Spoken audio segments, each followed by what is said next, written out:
ఓం శాంతి. నమస్తే.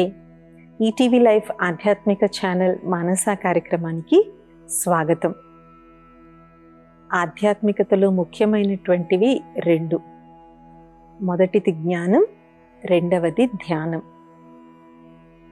కాబట్టి ఆధ్యాత్మిక జ్ఞానం ఎంతెంతైతే మనలో ఉంటుందో అంతంత మనకి ధ్యానం చేయడం అనేటువంటిది చాలా సులభమవుతుంది. ఫర్ ఎగ్జాంపుల్, మనం దేని మీదన్నా ధ్యానం చేయాలి అంటే దాని గురించి మనకి ఎంతో కొంత అవగాహన అనేటువంటిది ఉండాలి. ఇప్పుడు ఉదాహరణకి నేను ఒక సుందరమైన గులాబీ పువ్వు మీద నేను ధ్యానం చేయాలనుకుంటున్నాను అనుకోండి. అసలు గులాబీ పువ్వు యొక్క రంగు ఎలా ఉంటుంది, దాని రూపం ఎలా ఉంటుంది, దాని సువాసన ఎలా ఉంటుంది అని కొంచెమన్నా మనకి జ్ఞానం అనేటువంటిది ఉండాలి. సో ఏమీ లేకుండా ఒక శూన్యంలో చూస్తూ ఉంటే మనసు భ్రమిస్తుంది. కాబట్టి అందుకనే ఆధ్యాత్మికతలో మొట్టమొదటి నుంచి కూడా చూసినట్లయితే జ్ఞానార్జనకు, జ్ఞాన ప్రాప్తికి చాలా ప్రాధాన్యత అనేటువంటిది ఇవ్వడం జరిగింది. జ్ఞానం ఆధారంగా ఎప్పుడైతే మనం ధ్యానం చేస్తామో ఆ ధ్యానం చాలా శక్తివంతంగా ఉండడమే కాకుండా దానివల్ల మనకి లభించవలసినటువంటి లాభాలన్నీ కూడా మనకి లభిస్తాయి. మరి ఆధ్యాత్మిక జ్ఞానాన్ని సంపాదించడంలో ఎన్ని స్థితులు ఉంటాయి? ఇప్పుడు బయట చదువులో కూడా చూడండి, ఫస్ట్ ప్రెప్, తర్వాత ఎల్కేజీ యూకేజీ, తర్వాత first standard to fifth standard అది లోవర్ గ్రేడ్, తర్వాత మిడిల్ స్కూల్ అంటే 6th 7th 8th, తర్వాత హయ్యర్ స్టాండర్డ్ 9th 10th, అలాగే intermediate, degree, post graduation, doctorate, ఇలాగా ఆ చదువులో కూడా రకరకాల స్థితులు ఉన్నాయి. మరి ఆధ్యాత్మిక జ్ఞానంలో కూడా స్థితులు ఉన్నాయా? అసలు మనం ఏ స్థితిలో ఉన్నాం మనకి ఎలా తెలుస్తుంది? దానికి కొన్ని చిన్న చిన్న సంకేతాలని, కొన్ని చిన్న చిన్న గుర్తుల్ని కానీ మనం తెలుసుకున్నట్లయితే మనం ఆధ్యాత్మికంగా మన పురోగతిలో మనం ఎంతవరకు ఉన్నామో అనేది మనకి తెలుస్తుంది అన్నమాట. అయితే మొట్టమొదటిది తెలుసుకోవడం, to get the right information. విషయ పరిజ్ఞానం అంటారు దాన్ని, టు నో అబౌట్ ఇట్. అందుకనే మనం ఆధ్యాత్మిక జగత్తులో ఎన్నో గొప్ప గొప్ప పుస్తకాలు, గ్రంథాలు మనకి లభిస్తూ ఉంటాయి. అండ్ ప్రతి ఒక్కళ్ళు కూడా మీరు చూడండి, ఎన్ని సంవత్సరాలు బట్టి, దశాబ్దాలు బట్టి ఆధ్యాత్మిక మార్గంలో నడిచే వాళ్ళైనా చదువుతూనే ఉంటారు. ఎందుకు చదవాలి? అన్నీ తెలుసు కదా, ఎందుకు చదవాలి? ఎందుకంటే మనలో ఆధ్యాత్మిక శక్తి పెరిగే కొద్దీ చదివేది అదే అయినా అది మనకి ఇంకా లోతుగా అర్థమవుతుంది. ఇప్పుడు చూడండి, ట్రిక్ పెయింటింగ్స్ ఉంటాయి. ఆ పెయింటింగ్ని ఒకవైపు నుంచి చూస్తే ఒకలాగా అనిపిస్తుంది, ఇంకోవైపు నుంచి చూస్తే ఇంకోలా అనిపిస్తుంది. అది ఆ కళాకారుడి యొక్క చమత్కారం. అదేవిధంగా జ్ఞానం కూడా అందరికీ ఒకటే అయినా కూడా ఎవరెవరి శక్తి సామర్థ్యం బట్టి, ఎవరెవరి ఆధ్యాత్మిక శక్తి బట్టి వాళ్ళకు అదే విషయం అర్థమయ్యేది కూడా నంబర్ వారీగా ఉంటుంది. పరమాత్ముడు చెప్పే దివ్య మహావాక్యాలనే ఈశ్వరీయ జ్ఞానమురళి ప్రపంచంలో ఉన్నటువంటి దగ్గర 10,000కు పైగా ఉన్న శాఖల్లో అందరూ వింటారు. కానీ అందరికీ ఒకలాగా అర్థమవుతుందని కాదు. అలాగే మనం ఒక రామాయణం తీసుకున్నాం, మహాభారతం తీసుకున్నాం, భాగవతం తీసుకున్నాము, అందరికీ ఒకలాగా అర్థం కాదు. ఒక్కొక్కళ్ళకి రామాయణంలో ఒక్కొక్క పర్వం ఒక్కొక్కళ్ళకి చాలా బాగా ఒక్కొక్క కాండం చాలా చాలా బాగా నచ్చుతుంది. కొంతమందికి బాలకాండం చాలా బాగా నచ్చచ్చు, ఇంకొంతమందికి ఇంకా అలాగలాగా కొంతమందికి యుద్ధకాండ బాగా నచ్చచ్చు. చూస్తూ ఉంటాం ఈ కాలంలో యుద్ధకాండ మీద చాలా సినిమాలు అనేటువంటివి నడుస్తూ ఉంటాయి, ఎందుకంటే అది చాలా పాపులర్ అవుతుంది కాబట్టి. సో ఇలాగా అదే ఆధ్యాత్మిక విషయం అనేటువంటిది రకరకాలుగా చెప్పడం, రకరకాలుగా దాన్ని అర్థం చేసుకోవడం ఉంటుంది. సో అందుకనే మొట్టమొదటి అడుగు అనేటువంటిది జ్ఞాన అర్జన, అంటే టు గెట్ ద ఇన్ఫర్మేషన్. అందుకనే ఆధ్యాత్మిక మార్గంలో ఏవైతే మనకి పతంజలి ఇచ్చినటువంటి అష్టాంగ యోగాలో ఏవైతే యమ నియమ అనేటువంటివి ఏవైతే ఉన్నాయో, యమ అనేటువంటివి సంఘానికి సంబంధించినటువంటి సిద్ధాంతాలు అయితే నియమాలు అనేటువంటివి స్వయానికి సంబంధించినటువంటి సిద్ధాంతం. ఇందులో స్వాధ్యాయము అనేటువంటిది కూడా ఒకటి ఇంక్లూడ్ చేయడం జరిగింది. నియమాల్లో ఉన్నటువంటి ఒక నియమం స్వాధ్యాయం, అంటే అధ్యయనం చేస్తూ ఉండాలి, చదువుతూ ఉండాలి, చదువుతూ ఉండాలి, చదువుతూ ఉండాలి. నేను మెడిటేషన్ చాలా బాగా చేస్తాను, నాకన్నా గొప్ప మెడిటేషన్ చేసేవాళ్ళు ఎవరూ లేరు అనుకున్నాము అన్న థాట్ వచ్చిన రోజే మనకి మెడిటేషన్ కుదరదు, ధ్యానం కుదరదు. సో అందుకని చదవడం అనేటువంటిది చాలా ముఖ్యమైనటువంటి రెండవ స్టెప్ అని అనుకోవచ్చు. దాన్ని మననం చేయడం, మనన చింతన చేయడం. చూడండి, మనందరం కూడా ఆవుల్ని చూసాం. ఆవు ఏం చేస్తుంది? ఎంత ట్రాఫిక్ వెళ్ళనివ్వండి, ఎంత రద్దీగా ఉండనివ్వండి, అది ఎక్కడైనా తినేసి వచ్చి కూర్చుని ఏం చేస్తూ ఉంటుంది? నెమరు వేసుకుంటూ నెమరు వేసుకుంటూ నెమరు వేసుకుంటూ ఉంటుంది. అంతా ఒకసారి తినదు, అప్పుడే అది హెల్తీగా ఉంటుంది ఆ ఆవు.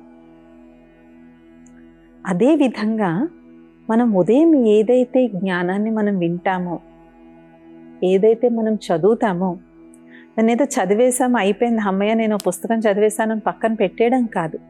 దాని గురించి మననం. ఎలా మననం చేయాలి?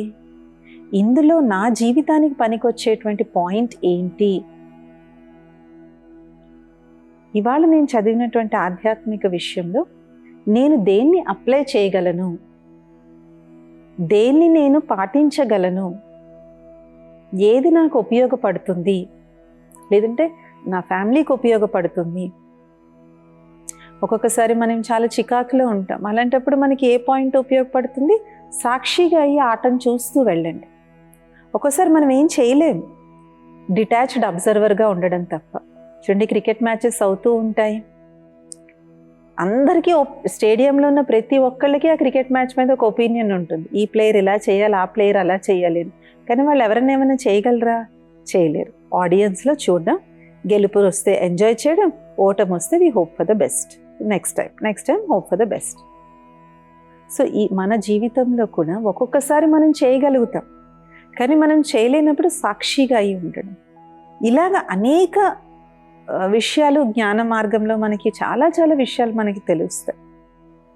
సో మననం చేయడం, దీన్నే మనన చింతన అని అంటారు. ఎంతైతే మనం జ్ఞానం యొక్క మనన చింతన చేస్తూ ఉండే కొద్ది ఏమవుతుంది అంటే అది బుద్ధిలో వెళ్ళి కూర్చుంటుంది. చూడండి, పిల్లలకి స్లిప్ టెస్ట్లు ఎందుకు పెడతారు? ఒకే సబ్జెక్ట్ మీద 4-5 సార్లు టెస్ట్ పెట్టడం వల్ల ఏమవుతుంది? ఉత్తిన చదవమంటే పిల్లలు చదవరు, అదే టెస్ట్ అంటే దే విల్ స్టడీ. కాబట్టి అలాగే అటెన్షన్ పెట్టి చదివిందే చదవడం వల్ల ఏమవుతుంది? వాళ్ళకి ఫైనల్ ఎగ్జామ్ వచ్చినప్పుడు పాస్ అవుతారు. అందుకే ఐఐటికి వాటికి ప్రిపేర్ అయ్యే వాళ్ళకి ఏంటంటారు? వీలైన మాక్ ఎగ్జామ్స్ రాయమంటారు. ఎన్ని మాక్ ఎగ్జామ్స్ రాస్తే వాళ్ళకి అంత సబ్జెక్ట్ మీద కమాండ్ వస్తుంది అని చెప్పేసి. సో ఇది కూడా అంతే. ఎంతెంత మనం వినిందాన్ని పదే మనం మననం చేసుకుంటూ ఉంటామో అంతగా ఆ పాయింట్ అనేటువంటిది మన బుద్ధిలో కూర్చుంటుంది. మూడవది ఫస్ట్ మన జ్ఞానార్జన, అంటే జ్ఞానం వినడం. రెండవది దాన్ని మననం చేయడం. మూడవది అతి ముఖ్యమైనటువంటిది దాన్ని అప్లై చేయడం, దాన్ని ప్రాక్టికల్గా జీవితంలో యూజ్ చేయడం. అందుకే ఒక్కోసారి మనం చాలా మంచి లెక్చర్స్ ఇస్తాము, పక్క వాళ్ళకి చాలా బాగా చెప్తాం, కానీ మనకంటూ వచ్చేసరికి ఏం చేయాలో మనకి తెలీదు. ఎందుకు? ఈ ఫస్ట్ 2 స్టెప్స్ మనం కరెక్ట్గా చేయకపోతే 3rd స్టెప్లో మనం ఫెయిల్ అవుతాం. అందుకే కదా ఇంజనీరింగ్ పిల్లలకి, మెడికల్ పిల్లలకి థియరీ ప్లస్ ప్రాక్టీస్ 2 ఉంటాయి, రెండిట్లోనూ పాస్ అవ్వాలి వాళ్ళు. ఎలక్ట్రిక్ మోటార్ ఎలా తయారు చేయాలనే థియరీ బోల్డ్ చదువుతాం, కానీ ఫైనల్గా ప్రాక్టికల్ ఎగ్జామ్లో అట్లీస్ట్ ఒక సర్క్యూట్ అన్న వాళ్ళు కంప్లీట్ చేసి చూపెట్టాలి. అందుకే light bulb circuit, tubelight circuit, step circuit అని ఇన్ని బోలెడ్ నేర్పిస్తారు. ఎందుకు? థియరీ చాలా చదవచ్చు, థియరీలో ఒక పెద్ద హైడ్రల్ పవర్ ప్రాజెక్ట్ ఎలా కట్టాలో కూడా థియరీలో చెప్పేస్తారు, కానీ ప్రాక్టికల్గా వెళ్ళి అట్లీస్ట్ ఒక బల్బ్ అన్నా ఫిక్స్ చేయగలగాలి. ఎంతో థియరీ చదివితే ఇంత ప్రాక్టికల్గా మనం చేయగలుగుతాం. ఒక్కోసారి ఎంతో ఇంజనీరింగ్ చదివిన పిల్లల కన్నా రోజు పని చేసుకునే ఎలక్ట్రీషియన్కి ఇంకా ఎక్కువ నాలెడ్జ్ ఉంటుంది. Why? Because that electrician is applying the knowledge every day. ఆ ఎలక్ట్రీషియన్ రోజులో ఆ జ్ఞానాన్ని చాలా ఎక్కువగా యూజ్ చేస్తున్నాడు. సో వాళ్ళకి చాలా మంచి నాలెడ్జ్ అనేటువంటిది ఉంటుంది, వాళ్ళు చూడగానే చెప్పేస్తారు.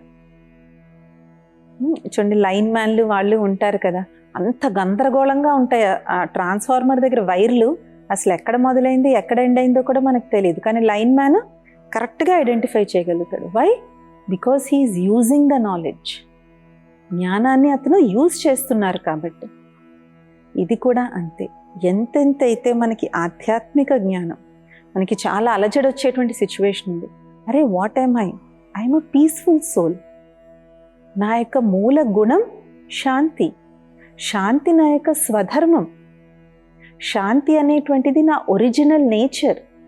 కోపం, క్రోధం కాదు, అవి పరాయి వస్తువులు, మాయ యొక్క వస్తువులు, రావణుని యొక్క వస్తువులు. కానీ నాది అంటే ఏంటి? నా స్వధర్మం ఏంటి? శాంతి. ఎంతెంతైతే మనం దీన్ని మననం చేసి ఉంటామో, ఎంతెంతైతే దీన్ని అధ్యయనం చేసి ఉంటామో, టైం వచ్చినప్పుడు గుర్తొస్తుంది. లేదంటే మొత్తం అంతా గొడవంతా అయిపోయిన తర్వాత అప్పుడు గుర్తొస్తుంది, అవును నేను శాంత స్వరూపాన్ని కదా, నేను శాంతంగా ఉండాలి కదా అని. కానీ అది కూడా పశ్చాత్తాపానికి మార్గం అయిపోతుంది. అప్పుడు కూడా మనం పశ్చాత్తాపడాల్సి వస్తుంది. సో జ్ఞాన స్వరూపులు అని ఎవరిని అంటామంటే, ఎవరైతే ఏదైతే జ్ఞానాన్ని వింటారో, ఏదైతే జ్ఞానాన్ని పక్క వాళ్ళకి చెప్తారో, లేదంటే ఏదైతే జ్ఞానాన్ని వాళ్ళు అధ్యయనం చేస్తారో, దాన్ని సమయం వచ్చినప్పుడు దాన్ని యూజ్ చేయగలిగినటువంటి వాళ్ళు. అలాగే ఒక్కోసారి మనం చాలా భయపడుతూ ఉంటాం, టెన్షన్ పడుతూ ఉంటాం. కానీ భగవంతుడు మనకి ఏం చెప్పారు? నేను ఎప్పుడూ మీ తోడే ఉన్నాను. మీరు నన్ను మర్చిపోతారు కానీ నేను మిమ్మల్ని మర్చిపోను. సో భగవంతుడు సదా నా తోడున్నాడు. భగవంతుడి యొక్క తోడు నీడ నాకు గొడుగులాగా నన్ను కాపాడుతుంది అని ఆ క్షణంలో మనకి భగవంతుడి యొక్క స్మృతి రావాలి. అంతే తప్ప అయ్యో వాళ్ళు లేరే, వీళ్ళు లేరే, వీళ్ళు వస్తే బాగుండే, వాళ్ళు వస్తే బాగుండని దేహధారులు గుర్తు చేసుకోవడం కాదు. ముందు పరమాత్ముని, భగవంతుడి యొక్క స్మృతి మనం చేసినట్లయితే ఆ క్షణంలో ఎవరు రావాలో, ఎవరిని పంపించాలో ఆయనకి తెలుసు, వాళ్ళనే ఆయన పంపుతాడు. అలాగే అది జరుగుతుంది. బట్ మనం భగవంతుని మర్చిపోయి అందరినీ గుర్తు తెచ్చుకున్నాం అనుకోండి, పాపం ఒక వైపు నుంచి భగవంతుడు మనకు టచింగ్స్ ఇస్తూనే ఉంటారు, కానీ మనం దాన్ని ఇగ్నోర్ చేస్తూ ఉంటాం. ఎందుకు? మనం దేహధారుల మీద ఆధారపడతాం కాబట్టి. సో ఇలాగా జ్ఞానం యొక్క ఎన్నో అద్భుతమైనటువంటి విషయాలు మనకి దగ్గర ఉన్నాయి. అలాగే దేహం అనేటువంటిది వినాశి. ఈ దేహంతో మనం అనేక జన్మలుగా అనేక పాపాలు చేసాం కాబట్టి జబ్బులు రాకుండా ఎలా ఉంటాయి? అండ్ ఇది అందరి యొక్క పాపాలు పండే సమయం. రీసెంట్గా ఒక ఇన్విటేషన్ మాకు లభించడం జరిగిందనమాట. అదొక డాక్టర్ గారు అనమాట. వారు ఒక చాలా చాలా పెద్ద హాస్పిటల్ కట్టారు. సిస్టర్ ఈ హాస్పిటల్లో ఇవి ఉన్నాయి, అవి ఉన్నాయి, అది ఉన్నాయి, ఇది అంటే అప్పుడు మనసులో అనిపించింది అనమాట, ఇంత పెద్ద హాస్పిటల్ కట్టినందుకు ఆయన అభినందించాలా, లేదంటే సమాజానికి ఇంత పెద్ద పెద్ద హాస్పిటల్స్ అవసరమైనందుకు దుఃఖించాలా అనిపించింది. ఏదో పెద్ద బడి కట్టాను, పెద్ద స్కూల్ కట్టాను, పెద్ద కాలేజ్ కట్టానని లేదు, పెద్ద హాస్పిటల్ కట్టాను. Of course it's a very good thing. అందరికీ మంచి మెడికల్ కేర్ లభిస్తుంది. సరైన సమయంలో లైక్ క్యాన్సర్ అనేది కూడా చాలా అడ్వాన్స్గా డిటెక్ట్ చేయగలగడం, ఇవన్నీ చాలా మంచిదే. బట్ ఆ నీడ్ అరైజ్ అవ్వడం అనేటువంటిదే బాధాకరమైనటువంటి విషయం. కాబట్టి ఈ శరీరం నాకు ఒక వస్త్రం కింద లభించింది. ఈ వస్త్రం ఎలాగైతే అన్ని వస్త్రాలు సమయం అయ్యే కొద్దీ జీర్ణించుకుపోతాయి, ఈ వస్త్రం కూడా జీర్ణించుకుపోతుంది. కాబట్టి దీని మీద నేను ఎక్కువ మోహం అనేటువంటిది పెట్టుకోకూడదు. ఈ దేహాన్ని నేను ఎప్పటికన్నా నేను వదిలి వెళ్ళిపోవలసిందే. ఇది ప్రకృతి భగవంతుడు నాకు ఇచ్చినటువంటి అద్భుతమైనటువంటి ఒక ప్రసాదం. దీన్ని నేను ఆరోగ్యంగా ఉంచుకుంటూ, అన్ని పోషకాలు ఉన్నటువంటి సమతుల్యమైన ఆహారం తింటూ, రోజు నియమితంగా వ్యాయామం చేస్తూ, మందులు ఏమన్నా వేసుకోవాల్సి వస్తే టైంకి మందులు వేసుకుంటూ దీన్ని నేను కాపాడుకుంటాను. బట్ దీంతో నేను అటాచ్ అవ్వను. అలాగే బాడీ నుంచి డిటాచ్డ్గా ఉండడము. అప్పుడు మనకి ఏ జబ్బు వచ్చినా ఏమొచ్చినా ఎలా అనిపిస్తుంది? ఓన్లే నేను అనేక జన్మలుగా చేసుకున్నటువంటి నా పాపాలు ఇలాగన్నా తీరుతున్నాయి, నా కర్మభోగా అన్నా తగ్గుతుంది, నాపై ఉన్న పాపభారం అన్నా తగ్గుతుంది అనేటువంటి ఆ ధోరణిలోకి మనం వెళ్తాం. అంతే తప్ప అయ్యో నాకు ఇంత జబ్బు వచ్చింది, అంత జబ్బు వచ్చింది. కొంతమందికి జబ్బు చిన్నదైనా గోల చాలా ఎక్కువ ఉంటుంది. ఆ విధంగా వాళ్ళు ఉండరు. కాబట్టి ఈ విధంగా మనకి లైఫ్లో ఏ పరిస్థితి వచ్చినా, ఏది వచ్చినా జ్ఞానంలో దానికి కంపల్సరీగా ఒక సొల్యూషన్ ఉంటుంది. బట్ మనం ఎంతెంతైతే మననం చేస్తూ ఎంతెంతైతే దాన్ని అప్లై చేస్తూ ఉంటామో సమయం వచ్చినప్పుడు ఆ పాయింట్ మనకి కరెక్ట్గా క్లిక్ అవుతుంది. ఒకసారి ఒక అక్కయ్య షేర్ చేసుకున్నారనమాట తన ఎక్స్పీరియన్స్. తనేదో చాలా ప్రాబ్లంలో ఉన్నారు, ఎవరితో చెప్పాలో తెలియదు, ఎవరికి చెప్పినా ఏమన్నా అవుతుందేమో అని. అనుకోకుండా అదే ఆశ్రమానికి వచ్చే ఇంకొక సిస్టర్ ఆ టైంకి ఫోన్ చేశారు. ఈవిడేంటి ఈ టైంకి ఫోన్ చేసింది, సర్లే మాట్లాడదాంలే అని నేను కొంచెం అయిష్టంగానే ఫోన్ ఎత్తాను. కానీ ఆవిడ మాట్లాడినప్పుడు నాకు అనిపించింది భగవంతుడు ఈవిడతో నాకు చెప్పిస్తున్నారేమో అనిపించింది. ఆవిడ యాక్చువల్గా ఏదో వేరేదేదో చెప్పింది, బట్ అది నా ప్రాబ్లంకి కరెక్ట్ సొల్యూషన్ అని నాకు అనిపించింది. Then I thought God really does miracles. భగవంతుడు నిజంగా ఎన్నో అద్భుతాలు చేస్తారు. లేదంటే ఆవిడ నాకు ఆ టైంలో ఫోన్ చేయడం ఏంటి నాకు ఆశ్చర్యం అనిపించింది. బట్ దెన్ ఐ థాట్ కరెక్టే కదా, ఈవిడ ఏదైతే చెప్పిందో this is the answer that I want, ఇదే నాకు కావాల్సిన పరిష్కారం అని నాకు అనిపించింది అని. సో ఎప్పుడైతే భగవంతుడి మీద మనకు అంత అచంచలమైనటువంటి విశ్వాసం ఉంటుందో, పరమాత్మునిపై మనకి ప్రగాఢమైనటువంటి నమ్మకం ఎప్పుడైతే ఉంటుందో, గాడ్ వర్క్స్ ఇన్ మిస్టీరియస్ వేస్. అందుకే ఇంగ్లీష్లో అంటారు గాడ్ వర్క్స్ ఇన్ మిస్టీరియస్ వేస్. అంటే భగవంతుడా నువ్వు చేసేదేంటో నీకే అర్థం కావాలి, మాకెవరికి నీ యొక్క లీలలు అర్థం కావు అనేసేసి. ఒక్కోసారి మనం ఇమీడియట్గా అక్కడ జరిగినటువంటి నష్టాన్నే చూస్తాం, కానీ తర్వాత ఎప్పుడో దానివల్ల మనకి లాభం అనేటువంటిది ఉంటుంది. అండ్ ఒక్కోసారి ఆ లాభం మనకే ఉండకపోవచ్చు, మన దగ్గర వాళ్ళకు కూడా లాభం ఉండుండొచ్చు. దానివల్ల నష్టం మనకు అయి ఉండొచ్చు, కానీ దానివల్ల వేరే వాళ్ళకి లాభం అనేటువంటిది అయి ఉండొచ్చు. సో ఈ విధంగా జ్ఞానం తెలుసుకోవడం, జ్ఞాన సాధన చేయడం, జ్ఞానాన్ని మననం చేయడం, జ్ఞానాన్ని ప్రయోగించడం, ఎంతెంతైతే మనం ఈ 4 స్టెప్స్, ఈ 4 అడుగుల గుండా మనం పాస్ అయి వెళ్తూ ఉండే కొద్దీ మనకి ఫైనల్గా ఏమర్థమవుతుందంటే, నేను అనవసరంగా 99.999% నేను అనవసరంగా ఆలోచిస్తున్నాను, అనవసరంగా ఆందోళన చెందుతున్నాను, అనవసరంగా నేను బాధపడుతున్నాను. Everything is going as per a plan. ఆ టైంకి నేను వెయిట్ చేయడమే అనేది మనకి బాగా అర్థమవుతుంది. అందుకే ఫిజిక్స్లో కూడా అంటారు the ultimate truth is singularity. Singularity అంటే ఇంకా ఫైనల్గా అంతటికీ ఆన్సర్ ఏంటంటే ఒకటే, 1. సో మనం ఏదైతే అన్నీ మనం బాధపడుతున్నామో, చింతపడుతున్నామో, టెన్షన్ పడుతున్నామో, యాంగ్జైటీ పడుతున్నాము, ఇవన్నీ ఉన్నాయి కదా, ఇదంతా వేస్ట్ అనేటువంటి ఒక రకమైనటువంటి అవగాహన మనకి వస్తుంది. పక్క వాళ్ళని మార్చాలని చూస్తున్నాం, అది వేస్ట్. పక్క వాళ్ళని అర్థం చేసుకోవాలని చూస్తున్నాం, అది వేస్ట్. పక్క వాళ్ళ మీద మనం ఎక్స్పెక్టేషన్స్ పెట్టుకున్నాం, అది వేస్ట్. వాళ్ళకి మన మీద ఎక్స్పెక్టేషన్స్ ఉన్నాయి, అవి కూడా waste. So what is the truth? The truth is that I can only change my self. మనం ఈ ప్రపంచంలో ఎవ్వరిని మార్చలేము, దేనిని మార్చలేము. మనం మార్చగలిగినటువంటిది మనల్నొక్కళ్ళనే మనం మార్చుకోవాలి. ఆ ఆధ్యాత్మికతలో ఆ పై శిఖరంకి వెళ్ళిన వాళ్ళని చూస్తే అనిపిస్తుంది వీళ్ళని ఏమీ టచ్ చేయదేమో అనిపిస్తుంది, వీళ్ళు ఎంతో లైట్గా ఉన్నారు అనిపిస్తుంది, వీళ్ళకి ఏం బాధలు ఉండవేమో అనిపిస్తుంది. ఎందుకు అంటే వాళ్ళ చైల్డ్ లైక్ ఇన్నోసెన్స్లోకి వాళ్ళు వెళ్ళిపోతారు. Because they realize the truth that nothing really matters. ఒకసారి ఒక మంచి తత్వవేత్త చెప్పారనమాట, నువ్వు ఏ రేపు గురించి అయితే చింతించావో ఆ రేపు ఈ రోజే అని. ఇవాళ గురించే కదా మనం నిన్న టెన్షన్ పడ్డాం, ఇవాళ బాగానే గడిచింది కదా. మళ్ళీ మనం ఒక 5 సంవత్సరాల తర్వాత గురించి ఇప్పుడే టెన్షన్ పడతాం. మనం 5 సంవత్సరాల క్రితం వేసుకున్న ప్లాన్స్లో ఏ ఒక్కటన్నా ఇవాళ సార్థకత అయిందా? ఇది 2026. 2021లో మనం ఏదో అనుకున్నాం, ఈ 5 సంవత్సరాల్లో అందులో ఒక్కటైనా జరిగిందా? మనం దేని గురించి అయితే భయపడ్డామో ఆ భయపడిందైనా ఒకటన్నా జరిగిందా? సో మనం ప్లాన్ వేసుకున్నది జరగదు, భయపడింది జరగదు. So living life in a moment is the only thing that matters అనేటువంటిది మనకి లాస్ట్లో అది అర్థమవుతుంది. ఆధ్యాత్మికతలో అలా వెళ్తూ వెళ్తూ we return to our innocence.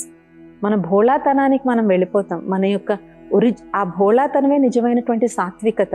That is the true అదే సతోప్రధానమైన స్థితి. ఇప్పుడు దేవతలు చూడండి, దేవతలు చాలా చాలా సాత్వికంగా ఉంటారు, చాలా చాలా సతోప్రధానంగా ఉంటారు. ఆ సతోప్రధానంలో ఒక అమాయకత్వం ఉంటుంది, ఒక ఇన్నోసెన్స్ ఉంటుంది, ఒక ప్యూరిటీ అనేటువంటిది ఉంటుంది. కాబట్టి అలాంటి సాధన చేస్తూ చేస్తూ మనం కపట బుద్ధి అనేటువంటిది ఉండదు, చాలాకీతనం అనేటువంటిది ఉండదు, అందులో ప్లెయిన్గా ఆలోచిస్తారు. దాది జానకి గారిని ఒకసారి అడిగారు, దాది మా ప్రాబ్లమ్స్ అన్నీ సాల్వ్ అయిపోవాలంటే మేము ఏం చేయాలి అంటే దాది ఒకటే అన్నారు, మీ బుద్ధిని ముందు సింపుల్గా చేసుకోండి అని ఒకటే అన్నారు. అప్ని బుద్ధికో సింపుల్ బనావు. మన బుద్ధిని మనం అతి తెలివితేటలతో కాంప్లికేటెడ్గా చేసి చిన్న ప్రాబ్లమ్ని కూడా పెద్దది చేస్తాం. అది ఎప్పుడు ఒకటే చెప్పేవారు, అప్ని బుద్ధికో సింపుల్ బనావు, మీ బుద్ధిని సింపుల్గా చేసుకోండి, అప్పుడు అన్ని ప్రాబ్లమ్స్ మనకి సింపుల్గా కనిపిస్తాయి.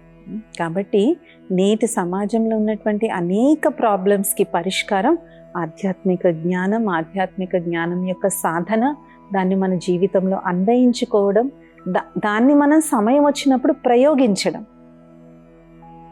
అందుకనే కదా ఈ కాలంలో స్పిరిచువల్ సొల్యూషన్స్ పుస్తకాలు చాలా ఎక్కువయ్యాయి. ఇది వస్తే ఇది చేయండి, ఇది వస్తే అది చేయండి అని. కానీ ఇందులో మోసం చేసేవి కూడా చాలా ఉన్నాయి. ఇది కట్టుకుంటే అది అవుతుంది, ఇది చేస్తే ఇది అవుతుంది. కాబట్టి కొంచెం మనం సమయస్ఫూర్తిని ఉపయోగించి ఏది రైట్ ఏది రాంగ్ అనేటువంటిది మనం కొంచెం స్టడీ చేసి ఏ రకమైన సొల్యూషన్స్నైనా మనం పాటించాలి. కాబట్టి ఆధ్యాత్మిక జ్ఞానంలో ఈ 4 రకాల స్టేజెస్ ఉన్నాయి. అయితే ఒక్కొక్కసారి మనకి ఏమనిపిస్తుందంటే మనం స్టేజెస్ మధ్యన మూవ్ కూడా అవుతూ ఉంటాం.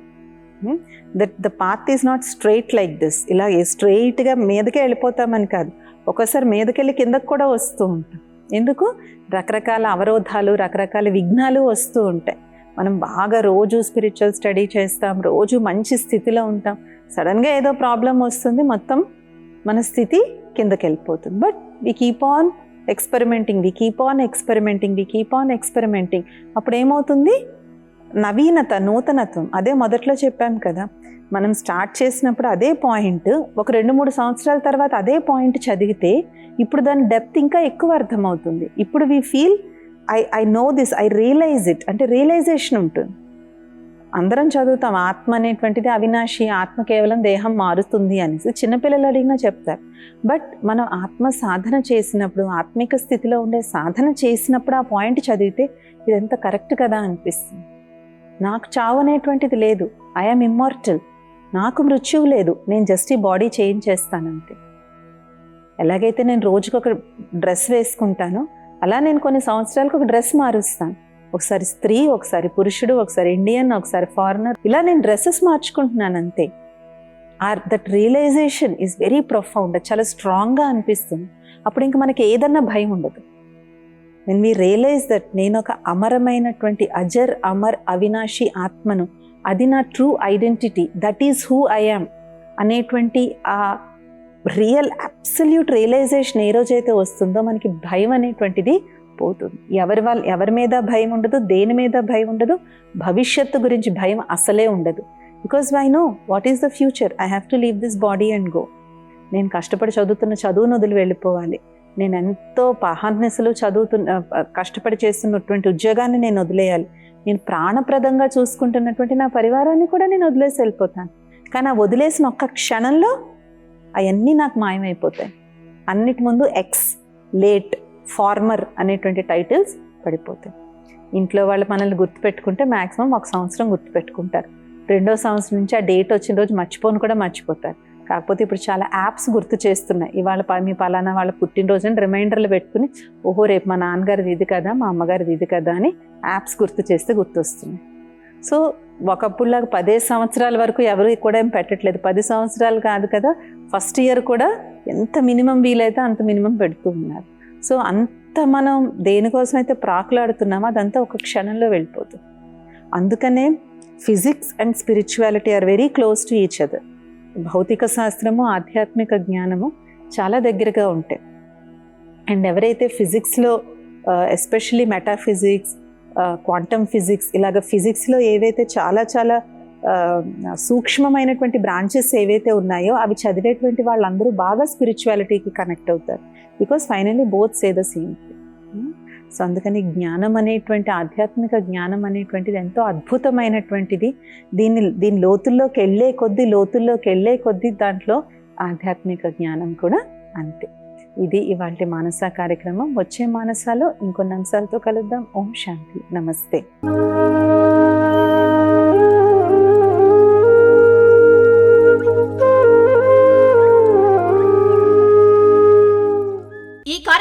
తిరిగి చూడాలనుకుంటే www.youtube.com/@ETVLifeSpiritual లో చూడవచ్చు.